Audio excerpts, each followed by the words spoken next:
Hello everyone, welcome two aspirants अड्डा। आज हम पढ़ेंगे 6th क्लास की ज्योग्राफी की बुक का 6th चैप्टर, जिसका नाम है major landforms of the earth. तो हमारे अर्थ के सरफेस पे कौन कौन से लैंडफॉर्म्स हैं, जो यहाँ पे सरफेस है वो किस तरीके से प्रेजेंट है, हम वो पढ़ेंगे इस चैप्टर में। ठीक है, तो चलिए शुरू करते हैं। हम इस डायग्राम को पहले देखते हैं। यहाँ पे कई सारी लैंडफॉर्म्स दिखा रखी हैं। देखिए, जैसे कि माउंटेन है, माउंटेन रेंजेस है। अगर कहीं पे कई सारी माउंटेन्स प्रेजेंट होती हैं तो उनको हम माउंटेन रेंज कहते हैं।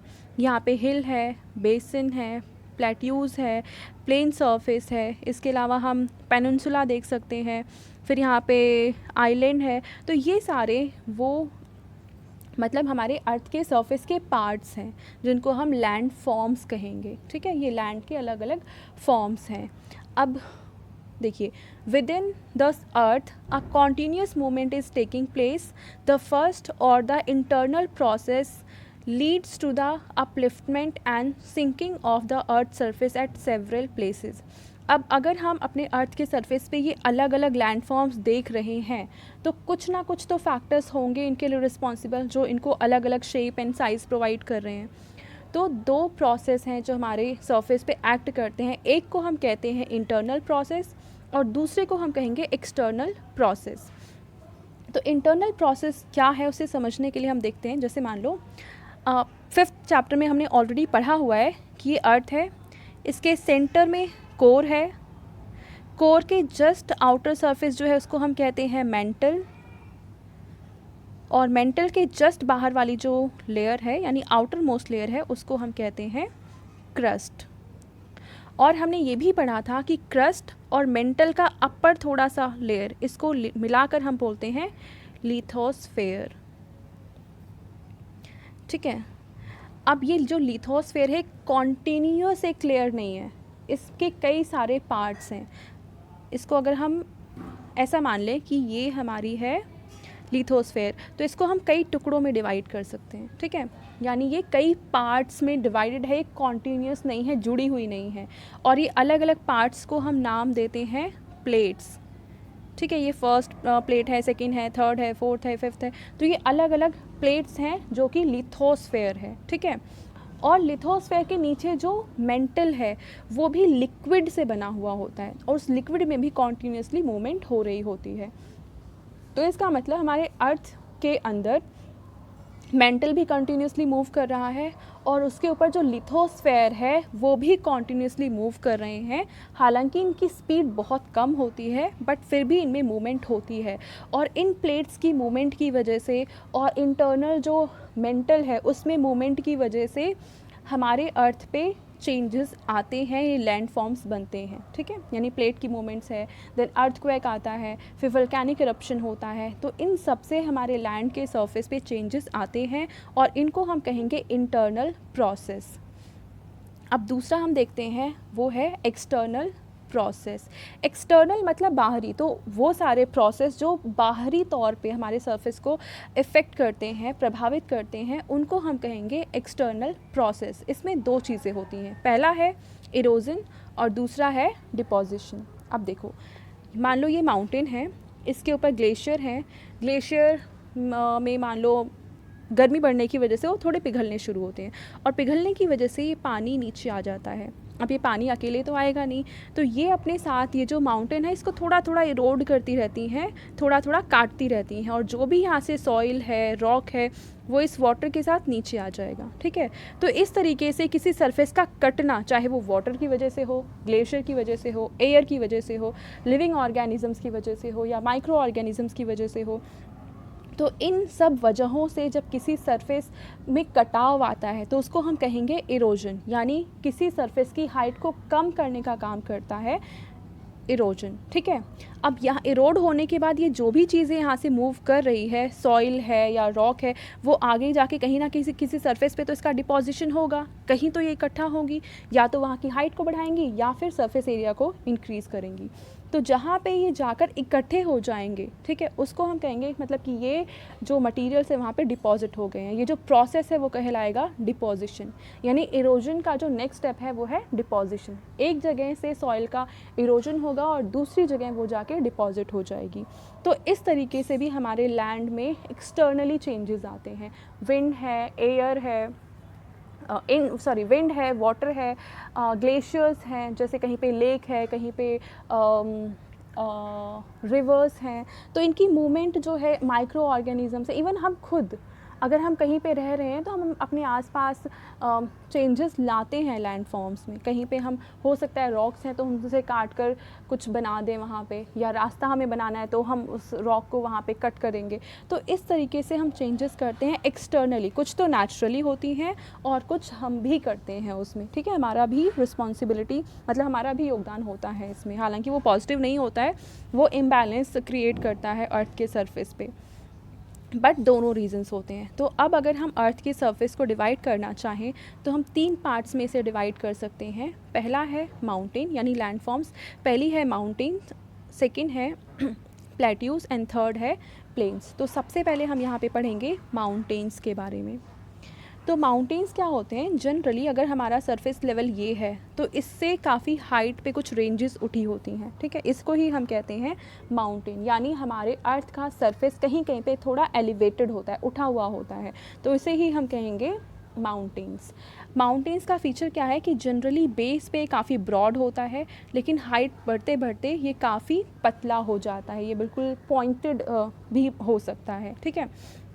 और जनरली माउंटेन में कई सारी रेंजेस होती हैं, जैसे एक रेंज यहाँ है, दूसरी यहाँ है, तीसरी यहाँ है। तो इस तरह से कई सारी रेंजेस होती हैं, इसलिए इसको हम कहते हैं माउंटेन रेंजेस, ठीक है। और क्योंकि माउंटेन्स की हाइट काफ़ी ज़्यादा होती है तो जनरली हाइट बढ़ने के साथ टेम्परेचर कम होता है, तो इनके माउंटेन्स पे ग्लेशियर्स होते हैं। और ग्लेशियर्स सोर्स होते हैं अलग अलग लेक्स या रिवर्स का। जैसे हमारे कंट्री के नॉर्दर्न पार्ट में हिमालय है और उस हिमालय में बहुत सारे ग्लेशियर्स हैं और इस वजह से बहुत सारी रिवर उस हिमालय से निकलती है। जैसे कौन कौन सी है, हिमालय रेंज ऐसी है तो इसके इधर से एक रिवर आती है जिसको हम कहते हैं ब्रह्मपुत्र। यहाँ से एक रिवर है वो पाकिस्तान में चली जाती है जिसको हम कहते हैं इंडस रिवर।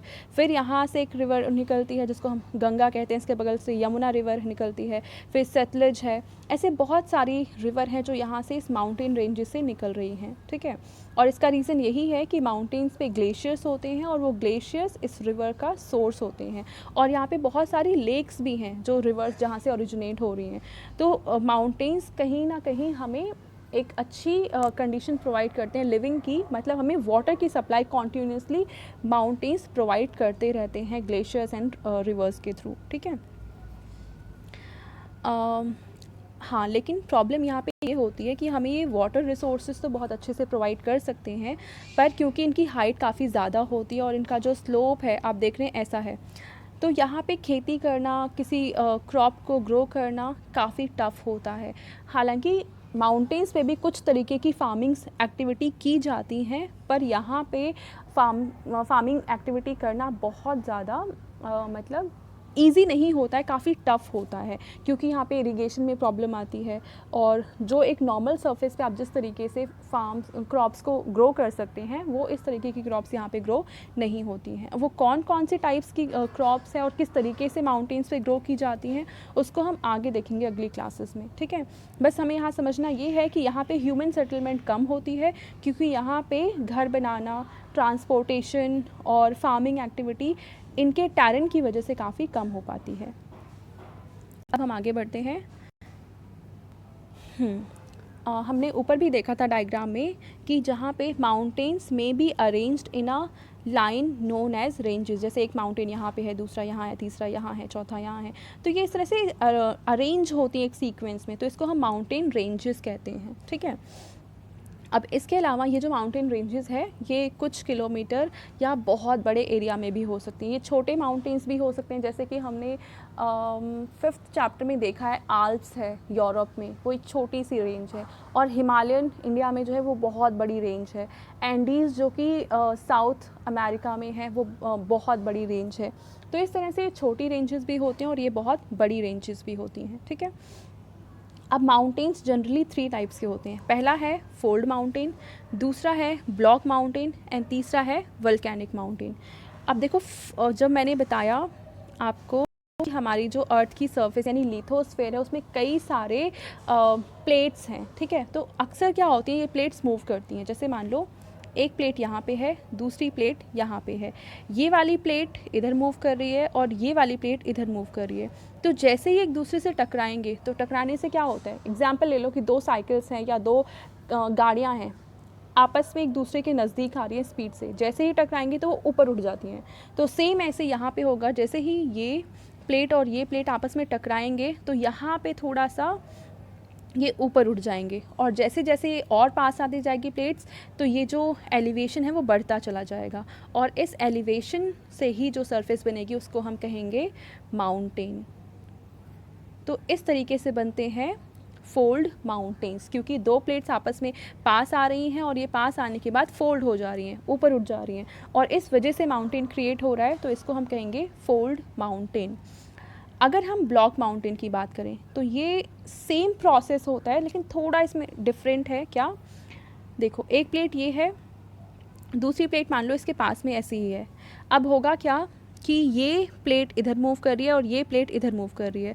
अब क्योंकि ये अलग अलग डायरेक्शन में मूव कर रही है, तो ये प्लेट इधर मूव करेगी, ये प्लेट इधर मूव करेगी, तो इसके बीच में एक होल सा क्रिएट हो जाएगा, ठीक है। मतलब ऐसे लगेगा कि सरफेस नीचे घुस गई है। तो इस वजह से जो माउंटेन्स क्रिएट होंगे, मतलब बीच की सरफेस तो नीचे हो गई है और ये वाली सरफेस ऐसा लगेगा कि ये हाइट पे है, तो ये माउंटेन्स बना देंगे और ये सरफेस नीचे हो जाएगी। तो इस तरीके से जब प्लेट्स अलग अलग डायरेक्शन में मूव कर रहे हैं और उनके बीच में जो गैप है एक डिप्रेशन के रूप में दिखता है हमें, और साइड साइड में जो लैंड का जो नॉर्मल सरफेस था अब वो हाइट हमें नज़र आने लग गया है कि माउंटेन की तरह दिख रहे हैं, तो इसको हम कहेंगे ब्लॉक माउंटेन्स। अब इसमें वो सरफेस जो कि हाइट पे है उसको हम कहेंगे होस्ट, जैसे ये और ये है, इसको हम कहेंगे होस्ट, और ये जो सरफेस नीचे धंसी हुई है उसको हम कहेंगे ग्रैबन, ठीक है। इन दोनों को हम कहेंगे जो हाइट पे है, यानी माउंटेन की तरह जो स्ट्रक्चर नज़र आ रही है वो है होस्ट, और उसके नीचे हमें जो उसके बीच में जो हमें सरफेस नीचे जाती हुई नज़र आ रही है उसको हम कहेंगे ग्रैबन। तो ये प्रोसेस है ब्लॉक माउंटेन्स बनने का। अब तीसरा हम देखते हैं वल्केनिक माउंटेन्स। तो कब आगे एग्जाम्पल यहाँ पे इन्होंने हाँ ये देखो, ये हमारी अर्थ की सरफेस है, और अर्थ के सरफेस के अंदर मैंने कहा लिक्विड फॉर्म में होती हैं चीज़ें, तो ये लिक्विड फॉर्म में है जिसको हम कहेंगे मैग्मा। यानी हमारी अर्थ के सरफेस के नीचे यानी अर्थ के अंदर जो भी लिक्विड है उसको हम कहेंगे मैग्मा। ये मैग्मा काफ़ी ज़्यादा गर्म है और कभी कभी ऐसा होता है कि ये एक्सपैंड करने लगता है खुद को और ऊपर उठता है, और जैसे जैसे ऊपर उठेगा तो जहाँ पे भी इसे होल मिलेगा या जहाँ पे जो सरफेस है जहाँ पे कमज़ोर होगी तो उस सरफेस को तोड़कर ये मैग्मा बाहर निकल जाएगा, और जैसे ही ये मैग्मा बाहर निकलेगा तो सरफेस पे आते ही इस मैग्मा का नाम चेंज हो जाएगा। अब इसको हम कहेंगे लावा, ठीक है। यानी लिक्विड पोर्शन जब तक वो हमारे अर्थ के अंदर है यानी सरफेस के नीचे है तब तो उसको मैग्मा कहेंगे, लेकिन जैसे ही वो सरफेस के बाहर आएगा तो उसका नाम हो जाएगा लावा। और जैसे ही होता क्या है कि जैसे ये लिक्विड यहाँ से निकल रहा है तो आसपास ये धीरे धीरे ऐसे डिपॉजिट होता रहता है और धीरे धीरे ऐसे ये हाइट बनाता रहता है, तो फाइनली ये यहाँ पे बना देते हैं माउंटेन्स। तो इस तरीके से क्रिएट होता है वल्केनिक माउंटेन। जैसे मान लो ये एग्जांपल है, पहले सरफेस थी, यहाँ से वल्केनिक इरप्शन हुआ तो जो यहाँ से लावा निकला वो ऐसे आसपास डिपॉजिट होता गया और इसकी हाइट बढ़ती गई, क्योंकि ये जो लावा है वो लगातार नहीं निकलता है, वो थोड़ा निकलेगा फिर थोड़ा ठंडा होता है, फिर थोड़े बाद और निकलता है, फिर थोड़ी समय बाद और निकलता है, तो layer by layer by layer इस पर ये ऊपर उठता जाता है। तो इस तरीके से बनाते हैं माउंटेन और इसको हम कहेंगे वल्केनिक माउंटेन। तो ये 3 तरह के माउंटेन्स होते हैं। फोल्ड माउंटेन हमने देखा 2 प्लेट्स पास में आती हैं और इनके बीच का जो पोर्शन है वो उठ जाता है ऊपर, ठीक है, एलिवेट हो जाता है, तो बनाते हैं ये फोल्ड माउंटेन। ब्लॉक माउंटेन में रिवर्स होता है कि प्लेट्स एक दूसरे से दूर जाते हैं और बीच में डिप्रेशन क्रिएट होता है, तो जो डिप्रेशन है उसको हम ग्रैबन कहेंगे, और बगल बगल में जो लैंड फॉर्म है जो हाइट पे है उसको हम कहेंगे होस्ट, ठीक है। तो ये बनते हैं ब्लॉक माउंटेन। एंड थर्ड हमने देखा वल्केनिक माउंटेन, जो कि वल्केनो के इरप्शन से बने होते हैं, लावा से बने हुए होते हैं, ठीक है। तो ये हमने 3 तरह के देख लिए माउंटेन्स। अब इन माउंटेन में ये एक तो पहली बात यहाँ के जहाँ पे भी माउंटेन है आसपास का इन्वायरमेंट काफ़ी अच्छा होता है, ठीक है। और इस वजह से वहाँ पे बहुत सारे टूरिस्ट आते हैं और बहुत सारी स्पोर्ट्स एक्टिविटी जैसे कि पैराग्लाइडिंग है, ठीक है, या फिर राफ्टिंग है, या बहुत सी अलग अलग तरीके की एक्टिविटी भी इनके आसपास की जाती हैं, जिससे बहुत सारे टूरिस्ट यहाँ आते हैं और किसी भी कंट्री को इनके ज़रिए बहुत सारा रिवेन्यू यानी कि अर्निंग के सोर्स बन जाते हैं ये, ठीक है। और हमने ये भी देखा कि माउंटेन्स हमें किस तरीके से फ़ायदा पहुंचाते हैं कि हमें वाटर प्रोवाइड करते हैं ये, ठीक है। पर यहाँ पे प्रॉब्लम ये है कि यहाँ पे फार्मिंग एक्टिविटीज़ और ह्यूमन सेटलमेंट आसानी से नहीं किया जा सकता है। तो जहाँ पे भी माउंटेन्स हैं उसके कुछ अपने फ़ायदे और कुछ नुकसान हैं जो कि हमें पता होने चाहिए। अब हम दूसरा लैंड फॉर्म देखते हैं जो कि है प्लेट्यूज़। तो अब देखिए प्लेट्यू और माउंटेन में थोड़ा सा ही डिफरेंस है। प्लेट्यू भी यही होते हैं कि मेन सरफेस से ये एलिवेटेड सरफेस होते हैं, पर जैसे माउंटेन ऐसे बने हुए होते हैं, ठीक है, यानी ऊपर जाते जाते पतले हो जाते हैं। पर प्लेट्यूज़ में ऐसा नहीं होता है, प्लेट्यू थोड़े डिफरेंट होते हैं। ये सरफेस है, यहाँ से इस तरीके से ये उठे हुए होते हैं जैसे कि टेबल रखी हुई है। जनरली ये ब्लॉक में होते हैं या इसको हम स्क्वायर या रेक्टेंगल कह सकते हैं, ठीक है, क्यूब या क्यूबॉइडल फॉर्म में। और इनकी जो टॉप की जो सरफेस है वो ऐसे पॉइंटेड नहीं होती है, बिल्कुल उसको हम फ्लैट सरफेस कह सकते हैं। इस तरीके के होते हैं प्लेट्यूज़। तो अब देखिए इसमें क्या दे रखा है, थोड़ा सा पढ़ते हैं। A plateau may have one or more sides with steep slopes। जैसे हम कह रहे हैं ये सरफेस है और माउंटेन्स इस तरीके से उठते हैं, लेकिन जनरली प्लेट्यूज़ क्या होंगे, वो ऐसे उठेंगे। ऐसे भी उठ सकते हैं, फिर ऐसे करके ऐसे भी बना सकते हैं, पर जनरली क्या होता है उसका एक या दो साइड बिल्कुल ऐसा स्ट्रेट उठा हुआ होता है। और अगर हम इनका ये देखें एरिया या इनकी जनरली हाइट माउंटेन से कम होती है और जो प्लेन्स हैं उनसे ये एलिवेटेड होते हैं, यानी प्लेन से ज़्यादा हाइट होती है और जो माउंटेन्स हैं उससे हाइट कम होती है, इसके मिड में रेंज होती है इनकी। और यहाँ पे इन्होंने दे भी रखा है कि ये फ्यू 100 मीटर से लेकर सेवरल 1000 मीटर्स तक इनकी हाइट हो सकती है। और ये जो प्लेट्यूज़ हैं या माउंटेन्स हैं ये दो यंग भी हो सकते हैं, ओल्ड भी हो सकते हैं। अब इनमें डिफरेंस क्या होता है, देखो आज से बहुत सालों पहले अगर कोई माउंटेन फॉर्म हुआ होगा तो अब वो उस स्टेज में होगा कि उसका धीरे धीरे इरोजन शुरू हो चुका होगा और उसकी हाइट धीरे धीरे कम होने लग गई होगी। जैसे कि अरावली रेंज है, पहले इनकी हाइट बहुत ज़्यादा थी, पर अब क्योंकि ये ओल्ड माउंटेन हो चुके हैं तो इनकी हाइट धीरे धीरे इरोजन एक्टिविटी की वजह से कम होती जा रही है। तो ये ओल्ड माउंटेन है। यंग माउंटेन कौन से होते हैं कि जो अभी माउंटेन बिल्डिंग प्रोसेस में है, मतलब वहाँ पे इंटरनल एंड एक्सटर्नल फैक्टर की वजह से वो माउंटेन की हाइट अभी भी बढ़ रही है, वो माउंटेन्स अभी भी बन रहे हैं। जैसे हिमालय रेंज है, मैंने आपको बताया था पिछले वीडियो में कि जो हिमालय की जो हाईएस्ट पॉइंट है उसे हम कहते हैं माउंट एवरेस्ट, जो कि 8848 मीटर पहले इसकी हाइट थी, पर अब 8848.86 मीटर ये हाइट हो चुकी है, ठीक है। तो इस तरीके से जो हिमालय है उनकी हाइट अभी भी बढ़ रही है, तो हिमालय को हम यंग माउंटेन कहेंगे। तो सेम ऐसे ही कुछ प्लेट्यूज़ भी होते हैं जो कुछ यंग हैं और कुछ ओल्ड हैं। ओल्ड हैं जो उनका प्रोसेस ख़त्म हो चुका है बनने का और अब वो धीरे धीरे इरोड हो रहे हैं, और यंग कौन से होंगे कि जिनकी हाइट अभी थोड़ी बढ़ ही रही है, ठीक है। तो ये है इनकी एज में डिफरेंस। अब अगर हम देखें, आपने सुना होगा तिब्बतन प्लेट्यू, ये काफ़ी मतलब अगर हम पूरे वर्ल्ड में देखें तो हाईएस्ट प्लेट्यू है तिब्बतन प्लेट्यू। और जहाँ पे जैसे ये इंडिया का पोर्शन है और यहाँ पे है तिब्बत, तो यहीं पे तिब्बतन प्लेट्यू एग्जिस्ट करता है, यानी जम्मू कश्मीर के आसपास, लेकिन इंडिया के अंदर नहीं, ठीक है। और इस प्लेट्यू की हाइट 4000 मीटर से लेकर 6000 मीटर है, यानी कि 4 किलोमीटर से लेकर 6 किलोमीटर हम कह सकते हैं कि इसकी हाइट है, जो कि बहुत ज़्यादा है, ठीक है। और अब देखो प्लेट्यूज़ प्रेजेंट है, वो उनका फ़ीचर हमने देख लिया, पर प्लेट्यूज़ जहाँ पे भी प्रेजेंट होंगे वो काफ़ी इंपॉर्टेंट होते हैं उस कंट्री के इकॉनमी के लिए। किस तरीके से, जहाँ पे भी प्लेट्यू है वहाँ पे अलग अलग तरह के मिनरल्स डिपॉजिट होते हैं जनरली, जैसे कि कोल हो गया, मैग्नीज है, आयरन है, गोल्ड हो गया, डायमंड है। तो इस तरह के अलग अलग मिनरल्स इन प्लेट्यूज से हमें मिलते हैं।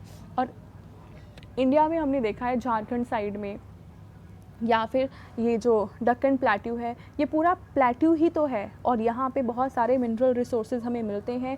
हमारी कंट्री में हम जानते हैं कोयला भी मिलता है, आयरन भी मिलता है, और जिस वजह से हमारी कंट्री के डेवलपमेंट में ये मिनरल्स अपना योगदान देते हैं। तो प्लेट्यूज़ का बहुत इम्पॉर्टेंट रोल होता है किसी भी कंट्री में।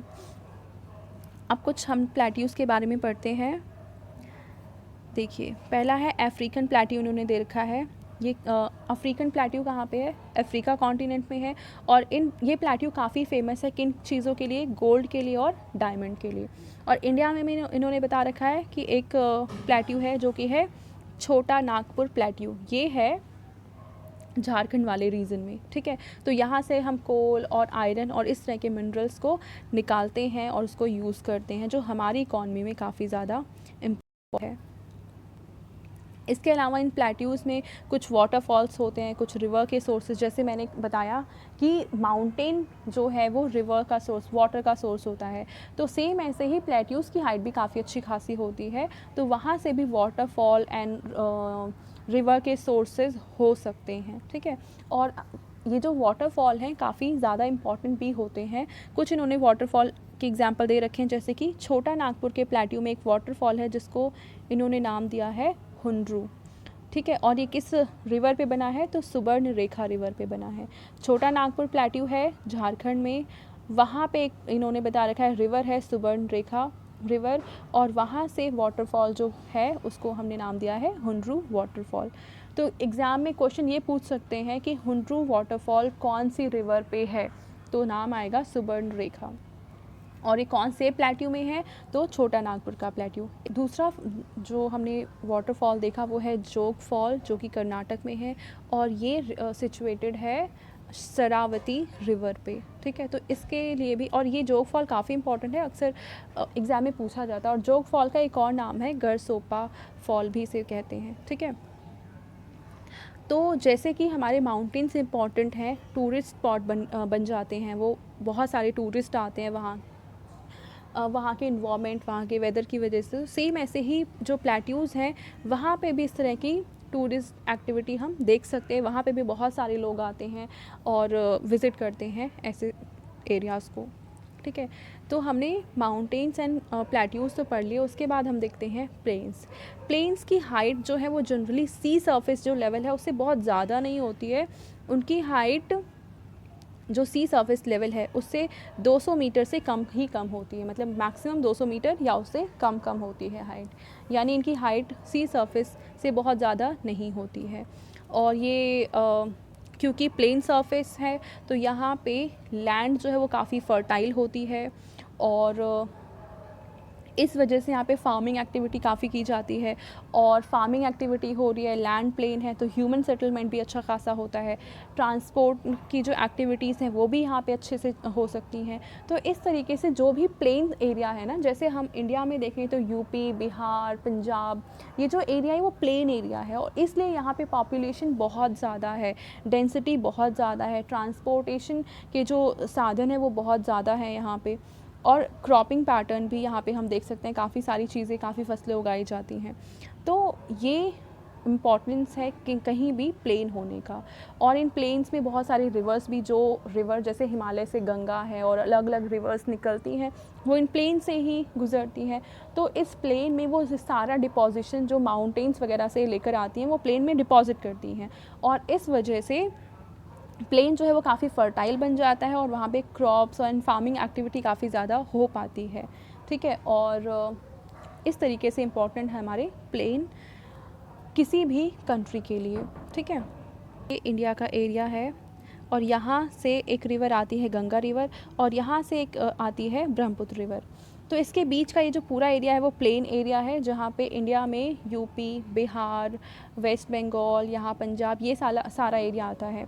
तो ये हमारे गंगा और ब्रह्मपुत्र रिवर के द्वारा बनाया हुआ प्लेन एरिया है। सेम ऐसे ही इंडिया के ऊपर एक कंट्री है चाइना। तो चाइना में जो रिवर जो इम्पॉर्टेंट है, काफ़ी इम्पॉर्टेंट है, उसे हम कहते हैं यांगत्से रिवर। और यांगत्से रिवर चाइना में एक अच्छा खासा प्लेन बनाती है, जहाँ पे ह्यूमन सेटलमेंट जिस वजह से काफ़ी ज़्यादा है, फार्मिंग एक्टिविटी वहाँ पे काफ़ी ज़्यादा होती है। तो अगर हम कहें ह्यूमन हैबिटेशन के लिए और सेटलमेंट के लिए, तो प्लेन एरिया सबसे ज़्यादा इम्पॉर्टेंट होते हैं और यहीं पे सबसे ज़्यादा कंसंट्रेशन होती है लोगों की। क्रॉपिंग कल्टीवेशन वगैरह जो है वो यहीं पे होता है, यानी फार्मिंग एक्टिविटी यहीं पे सबसे ज़्यादा होंगी। ट्रांसपोर्टेशन की फैसिलिटीज़ इन एरिया में ही सबसे ज़्यादा होंगी। तो इस वजह से इन्होंने देखो कह रखा है, in India to the Indo Gangetic plains are the most densely populated regions of the country. ठीक है, या क्यों है, क्योंकि ये पूरे प्लेन एरियाज़ हैं और यहाँ पे बहुत सारे लोग इसलिए रहते हैं। अब इसके बाद हम देखें land forms and the people. तो हमने देखा कि अलग अलग लैंड फॉर्म्स जहाँ पे हैं, जैसे कि माउंटेन है वहाँ का के अलग फीचर्स हैं, प्लेट्यूज़ के अलग फीचर्स हैं और प्लेन के अलग फीचर्स हैं। और सबसे ज़्यादा क्योंकि प्लेन हमें फैसिलिटी प्रोवाइड करते हैं कि यहाँ पे ह्यूमन सेटलमेंट आसानी से हो सकती है, यहाँ पे जो ट्रांसपोर्टेशन फैसिलिटी है वो इजीली हो सकती है, इवन जो रिवर है उसके थ्रू भी ट्रांसपोर्टेशन फैसिलिटी होती है। तो प्लेन में सबसे ज़्यादा लोग रहते हैं और सबसे ज़्यादा लोग होने की वजह से जो डिस्ट्रक्शन है, जो पॉल्यूशन है, वो सबसे ज़्यादा प्लेन्स पे ही होता है। और धीरे धीरे ये जो अपने हार्मफुल इफ़ेक्ट हैं वो रिवर्स में, लेक में, यानी जो वाटर बॉडी है वहाँ पे भी फैलाते हैं, जो हमारी फर्टाइल लैंड है उसको भी डिग्रेड करते हैं। और इस तरह से जो ह्यूमन एक्टिविटी हो रही है इन सर्फेसिस पे, उससे ये बुरी तरह से प्रभावित होते हैं। हम अक्सर ये भी करते हैं कि कहीं पे जो लैंड है वो काफ़ी फर्टाइल है, पर हमने वहाँ पे कंस्ट्रक्शन कर दिया, अच्छी खासी बिल्डिंग बना दी, मॉल्स बना दिए। इससे क्या होता है, उस सॉइल की फर्टिलिटी ख़राब होती है, उसको हम क्रॉपिंग के लिए अब उसको मतलब कल्टीवेशन के लिए यूज़ नहीं कर सकते हैं। तो जनरली इस तरह की जो एक्टिविटी है हमारे आसपास के एरिया को इफ़ेक्ट करती है और ह्यूमन एक्टिविटी काफ़ी ज़्यादा डिटरमाइन ये करती है कि हमारे आसपास का इन्वायरमेंट कितना हेल्दी रहेगा।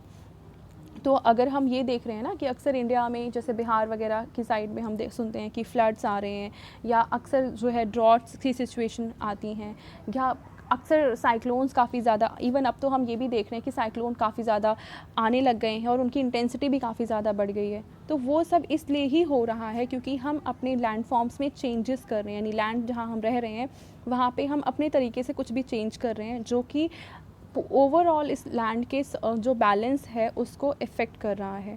जैसे कि मैंने पहले भी एग्जांपल दिया था कि अगर कहीं पे अर्थक्वेक आ रहा है, एक तो नॉर्मली अर्थक्वेक आता है नेचुरल तरीके से, एक दूसरा ये भी होता है कि हमने कंस्ट्रक्शन एक्टिविटी इतनी ज़्यादा कर दी है कि कहीं पे हमने बहुत ज़्यादा गड्ढे खोद दिए हैं, डैम्स बना दिए हैं, और कहीं पे हमने ऊंची ऊंची बिल्डिंग्स और इस तरह की चीज़ें बनाई हैं कि अर्थ का जो सरफेस है वो इम्बैलेंस हो गया है।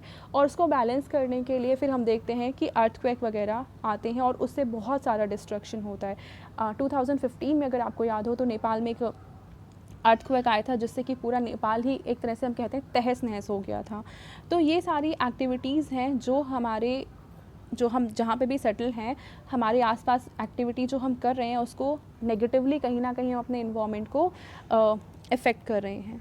तो हमें चाहिए, ये इसका तरीका क्या होना चाहिए कि हमें इन्वायरमेंट के साथ सिंक में रहना चाहिए, सस्टेनेबल तरीके से ग्रो करना चाहिए, और हमारी लाइफस्टाइल भी ऐसी होनी चाहिए जो इन्वायरमेंट को नष्ट ना करे, बल्कि उसके साथ एक कोऑर्डिनेशन में हम रह सकें, यानी हम और हमारा नेचर कोऑर्डिनेशन के साथ साथ साथ में रहें, ना हम इन्वायरमेंट को नष्ट करें, ना उसको डिग्रेड करें, और इससे हम भी फिर हार्मफुल तरीके से इफ़ेक्ट नहीं होंगे।